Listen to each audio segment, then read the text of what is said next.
Her name was Elera, but no one on the base used it. She was simply the cleaner, a ghost in gray overalls. She materialized in the quiet hours before dawn and after dusk, a stooped figure pushing a bucket of sudsy water.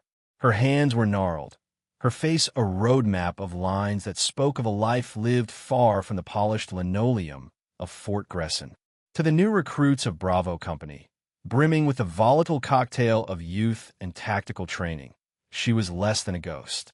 She was a fixture, a piece of the architecture, as unremarkable as a light switch or a fire extinguisher. They moved with the sharp, aggressive certainty of young men convinced of their own immortality. Their boots struck the concrete with a percussive rhythm that announced their arrival, their voices echoing in the cavernous halls of the training complex. They were the future, honed blades being sharpened for the complexities of modern warfare. Elera was the past, a relic sweeping up the dust they left in their wake.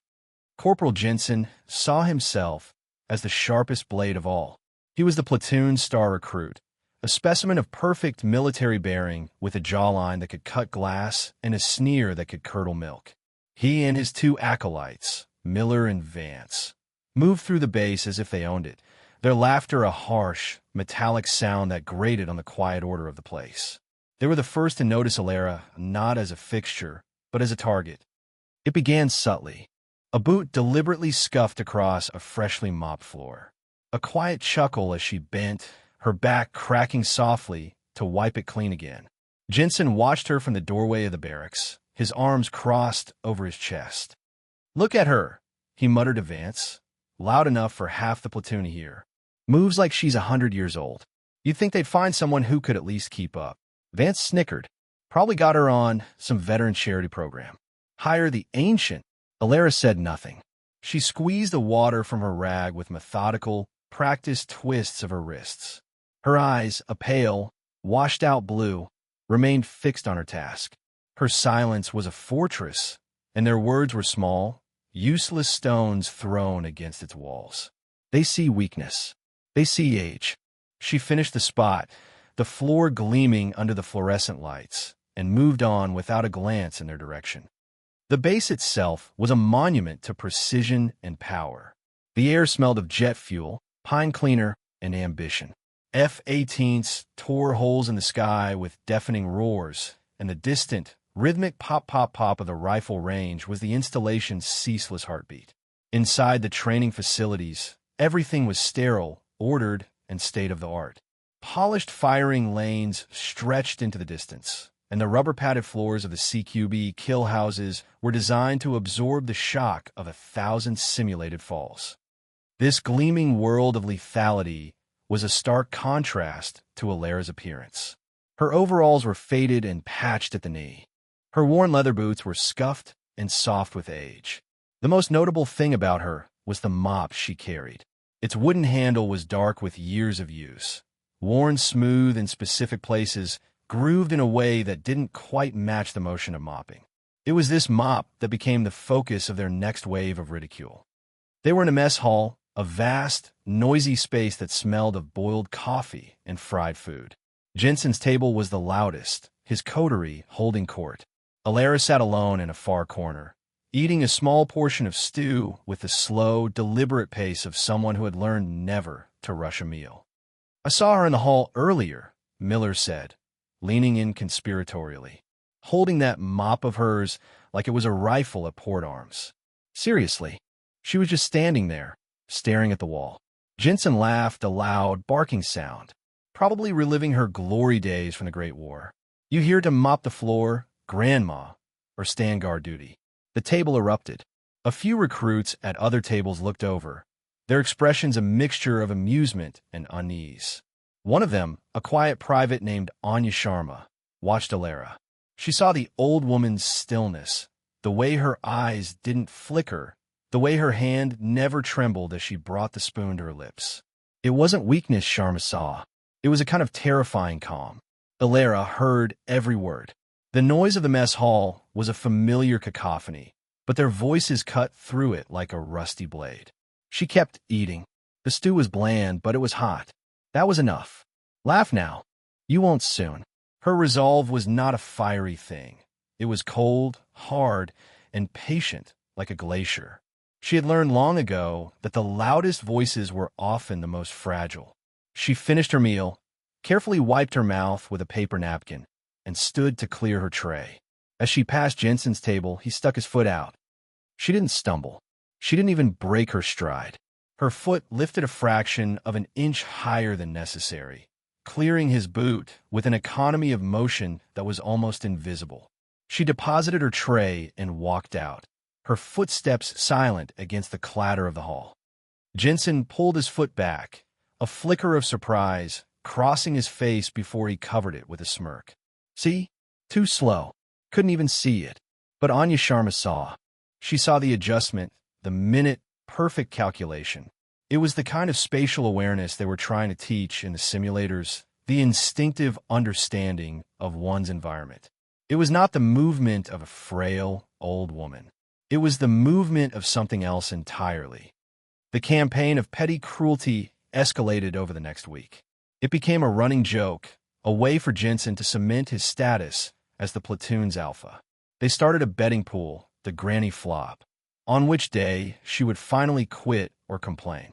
They would accidentally spill sodas on her clean floors, timing it for just after she had finished a section. They'd leave gear strewn across hallways she was tasked with clearing, then laugh as she painstakingly moved each heavy pack.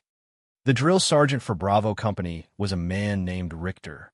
He was a slab of a man with a booming voice and a philosophy that believed breaking recruits down was the only way to build them up. He saw Jensen's arrogance not as a flaw, but as a sign of a warrior spirit. He saw Elera as an inconvenience, a civilian presence in a military world.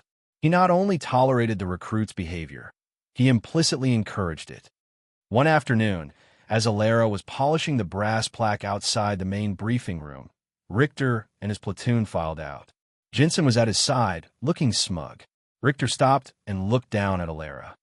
"Ma'am," he said, his voice dripping with false courtesy, "we're running a high-speed training exercise in Kill House 3 tomorrow. We'd appreciate it if you made sure the area was completely sterile. Wouldn't want you getting underfoot when the real soldiers are working." Jensen and his friend snickered. The implication was clear. You are dirt. We are soldiers. Know your place. Elera slowly straightened up, a dull ache in her lower back. She looked at Richter, her pale eyes meeting his for the first time. There was no fear in them. No anger. There was only a flat, dispassionate assessment. "The floors will be clean, Sergeant," she said, her voice quiet but not weak. Richter seemed taken aback by the direct eye contact. He grunted and motioned for his men to move on. As they walked away, he clapped Jensen on the shoulder. "You're on point tomorrow, Jensen. Show the evaluator what a real fire team leader looks like." The evaluator was Captain Eva Rostova.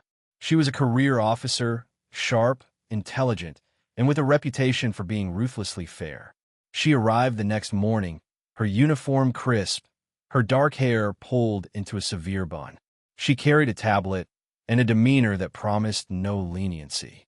Rostova believed in data, in performance metrics, and in the unforgiving reality of combat. She had no time for ego.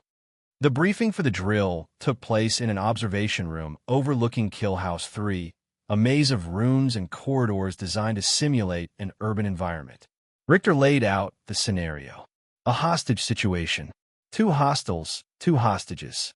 The fire team, led by Jensen, was to enter, neutralize the threats, and secure the hostages. Simple. Standard. The hostiles will be played by Gunnery Sergeant Davis and Sergeant Miller from the Force Recon Training Cadre, Richter announced. They will not go easy on you. This is as real as it gets without live rounds. Any questions? Jensen looked supremely confident. He'd run these drills 100 times in simulations. He was faster, stronger, and smarter than anyone else in his class. He glanced through the observation window down into the kill house. Below, he could see a familiar gray figure pushing a mop bucket near the entrance. "Just one, Sergeant," Jensen said, a smirk playing on his lips. "Are we going to have a civilian janitor wandering through the objective area?" Seems like a safety violation. Richter followed his gaze and scowled. What's she still doing here? I told her to clear out. Captain Rostova looked down. She saw the old woman, her movements slow and methodical. It was an annoyance, a break in protocol. She made a note on her tablet. Civilian interference. Lack of site security. Sergeant, Rostova said, her voice clipped. Secure the area. Richter barked into his radio. Maintenance. Get your personnel out of the kill house training area. Now, down below, Elera heard the tinny voice from a radio on a nearby NCO's belt. She looked up toward the observation window, her eyes shielded from the glare.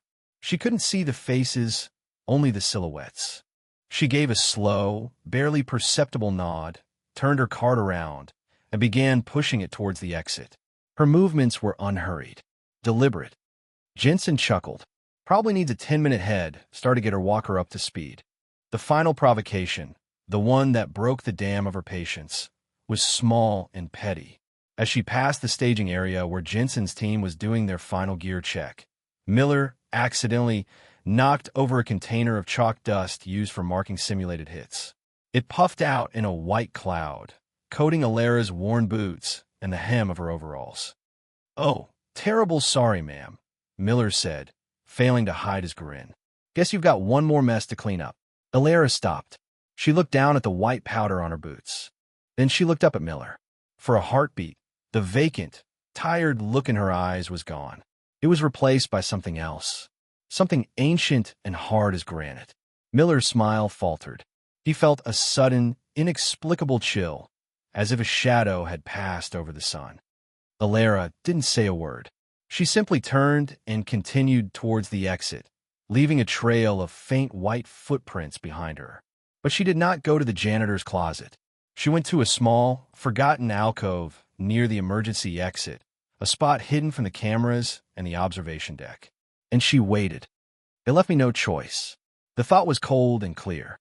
He would not have stood for this disrespect. His memory demands it. The drill began.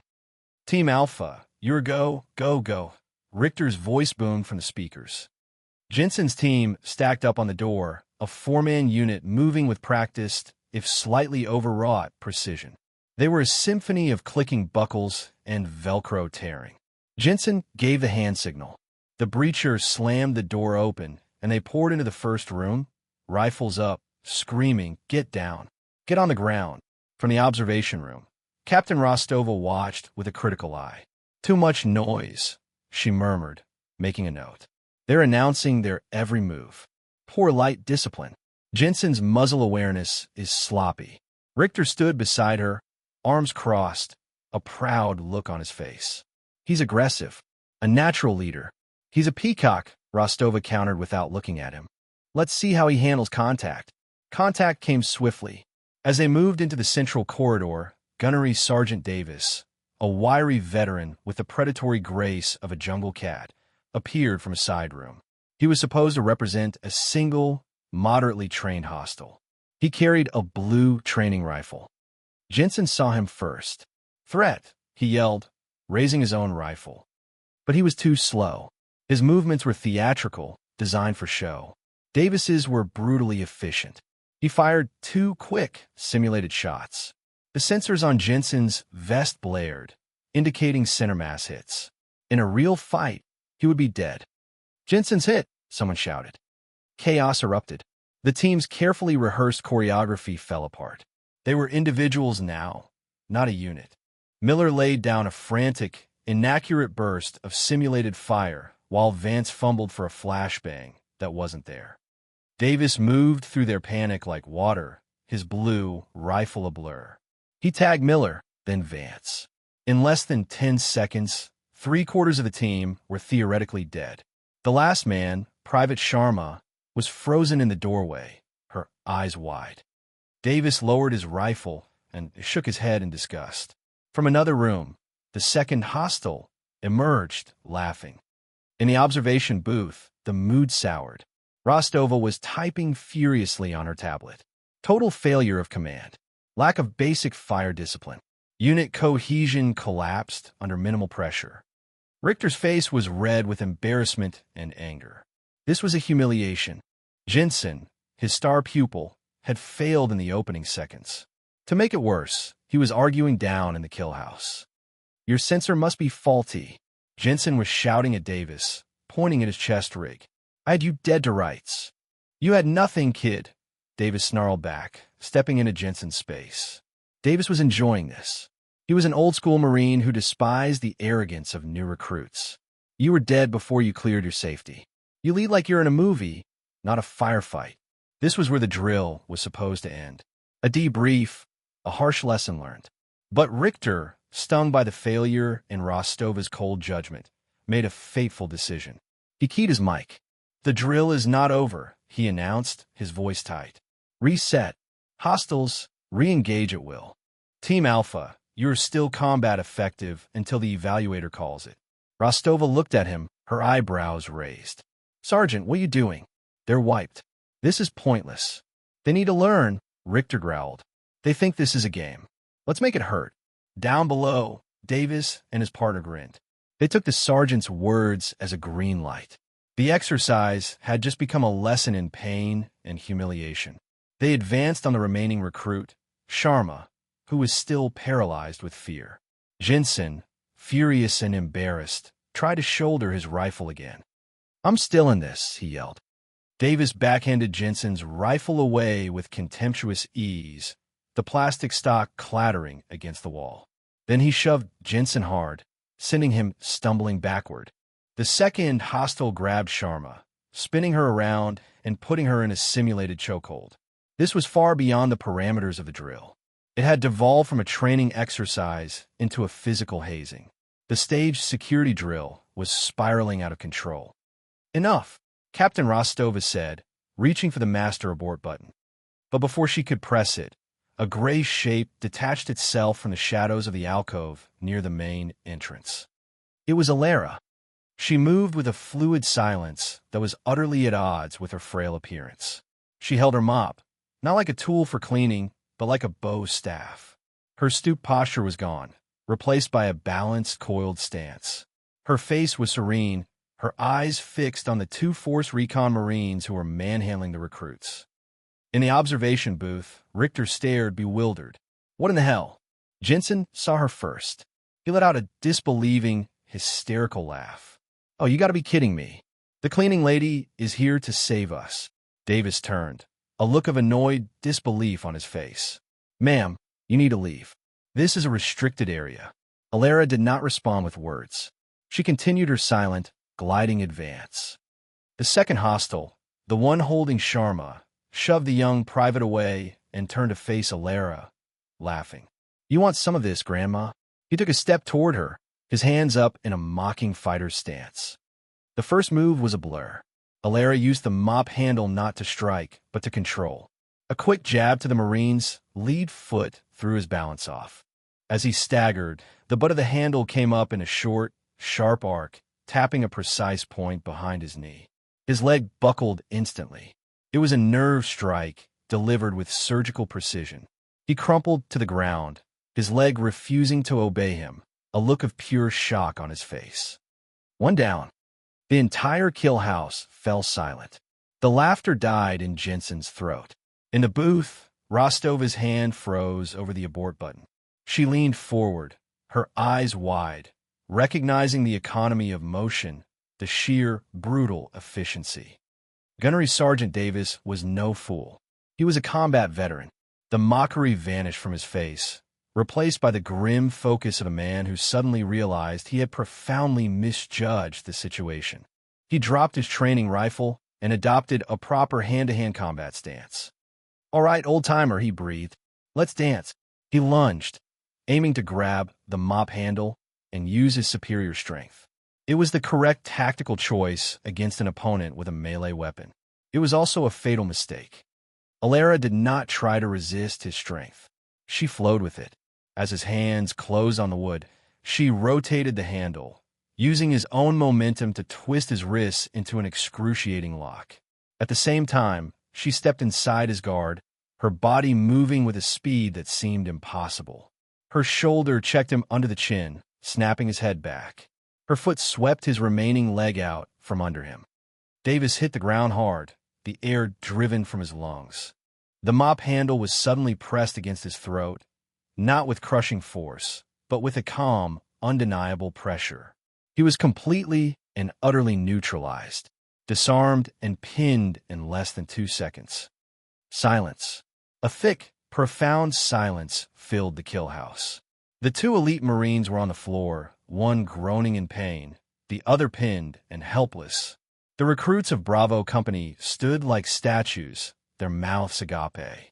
Jensen's face was chalk white, his arrogance shattered into a million pieces. Elera stood over the fallen gunnery sergeant. Her breathing was even. Her expression was calm. She had not broken a sweat. She looked up, her pale eyes sweeping over the stunned recruits, and finally lifting to the observation window.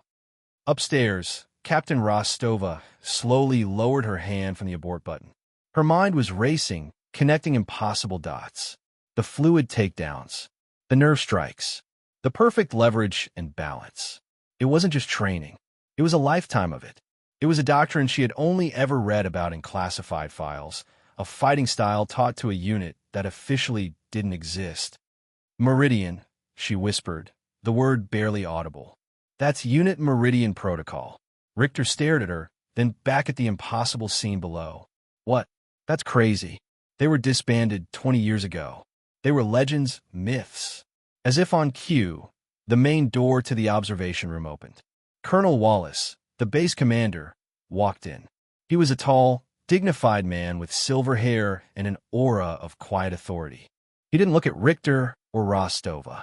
His eyes were fixed on the woman below. He walked to the window and stood there for a long moment.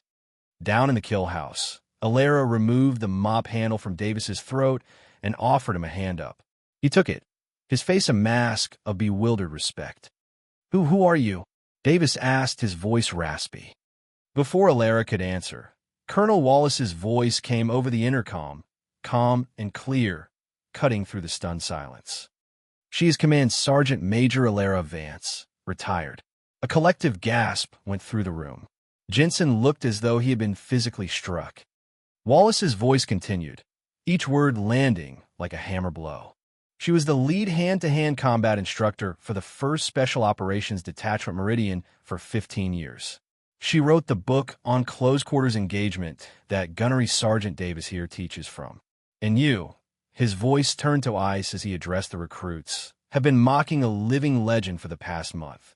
The symbolic object, the worn mop handle, was suddenly cast in a new light. Rostova could see it now. The specific grooves weren't from wringing a mop. They were from a hand gripping it for a rifle butt stroke. The worn patch near the top was where it had rested against the shoulder. She hadn't been holding it like a rifle. She had been holding it because it was her rifle, a training substitute she had practiced with for thousands of hours until it was an extension of her own body. The pride of the arrogant king, Corporal Jensen, shattered completely. The world he understood, a world governed by strength, youth, and aggression, had just been turned upside down by a quiet, elderly woman with a mop. His face was pale, his jaw slack. The jeers, the smirks, the casual cruelty, it all came rushing back to him, now coated in a thick layer of shame. He couldn't meet her eyes. He couldn't meet anyone's eyes. He stared at the floor, a broken monument to his own hubris. The crowd of recruits shifted from stunned silence to a low murmur of awe. Phones that might have come out to film Jensen's triumph now stayed in their pockets, their owners suddenly aware that they were standing on holy ground. This was not a moment to be captured. It was a moment to be absorbed. Colonel Wallace turned to Drill Sergeant Richter, his expression cold fury. My office. In 5 minutes. You are relieved of your command of Bravo Company, effective immediately. Richter's face went ashen. He stammered, Sir, I didn't know. It is not your job to know who she is, Wallace said, his voice dangerously quiet. It is your job to instill discipline and respect for everyone on this base, regardless of their rank or position. You have failed. Miserably. Get out. Richter fled the room.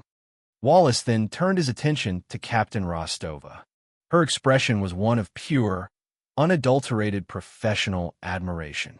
She looked from the colonel to the woman below, and simply nodded. It was a gesture of profound respect, an acknowledgement from one warrior to another that transcended rank and age. "Colonel," Rostova said, her voice filled with a new respect. "Permission to formally amend my evaluation of this drill." "Permission granted, Captain," Wallace replied. Down below, Elera picked up her bucket.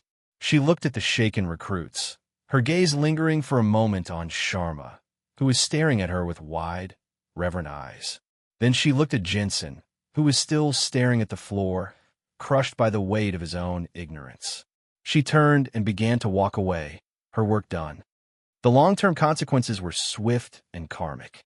Richter was reassigned to a logistics depot in the most remote corner of Alaska, a desk job from which his career would never recover.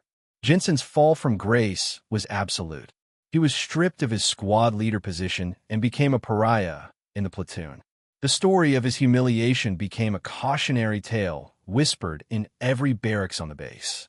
He lost his swagger, his sneer, his identity. He became quiet, withdrawn, and haunted. Miller and Vance, his sycophants, distanced themselves from him immediately, but the stain of their association followed them. Elera, however, did not seek the spotlight. After her vindication, she did not change. The next morning, she was there before dawn, her gray overalls clean, her bucket filled with fresh water. She refused the colonel's formal apology and his offer of a staff position. She had not acted for recognition. She had acted to uphold a standard of discipline and respect that the new generation had forgotten. But things were different. As she mopped the corridor, the recruits of Bravo Company filed past on their way to morning formation. This time, there were no smirks, no whispers. They moved to the far side of the hall to avoid dirtying her floor. They walked quietly. Many of them, including a deeply humbled Jensen, simply nodded their heads as they passed. A nod of respect, a nod of apology. Anya Sharma was the last to leave the barracks. She stopped before Elera and stood for a moment in silence. Then, she bent down, picked up a small piece of lint from the floor that Elera had missed, and placed it in a nearby bin. She looked at Elera, her eyes conveying a message of profound gratitude and inspiration. "Ma'am," Sharma said softly. "Thank you." Elera paused her mopping and looked at the young private. She saw the spark in her eye, the quiet determination, the humility. She gave a small, almost imperceptible nod. "Your stance is weak," she said, her voice a low rasp. "Keep your feet wider. Lower your center of gravity." Sharma's eyes widened, and then she broke into a radiant smile. "Yes, ma'am." She squared her shoulders, adjusted her feet, and nodded again before hurrying to catch up with her platoon. The story of that day became a legend at Fort Gresson. They called it the Ghost Lesson, or the Day of the Mop. New recruits were told the story by their drill sergeants as a lesson in humility. They were told to respect the civilian staff, to honor their elders, and to remember that the most dangerous weapon in any room is not always the one with the trigger. The quiet, unassuming cleaner became an icon, a symbol that strength was not about being the loudest voice, but about having the calmest heart. Elera Vance never sought to be a legend again, but by defending her quiet life, she became a more powerful one than ever before. She remained the ghost in the halls, but now, everyone knew she was watching, and they walked a little straighter because of it.